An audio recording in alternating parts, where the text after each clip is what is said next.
In this video we're going to show you how to repair small leaks in dry suits. Now this is a surface dry suit actually designed for dinghy sailors, but it's the same practice if it's a scuba diving dry suit. To make this repair we use a mixture of Stormsure Flexible Repair Adhesive and a solvent, and in this case we're using ethyl acetate, and we mix them together in a metal tin and then we're going to paint it on using a regular paintbrush.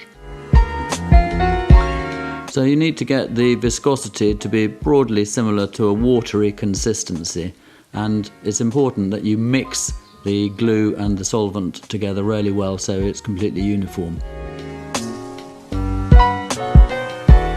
So we've got it all mixed up, and now we're just painting on over the seams, and I'm painting 1 centimetre or so over the edge of the seams.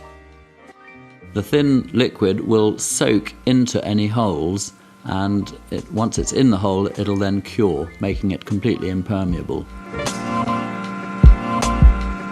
If any areas of tape have come detached from the seams, these will need separate attention. Once you've painted the thin glue on, it should dry in about 10 or 15 minutes, much quicker than the undiluted glue. Put a bit of talcum powder over the painted areas to stop it being tacky. Then you're ready to go.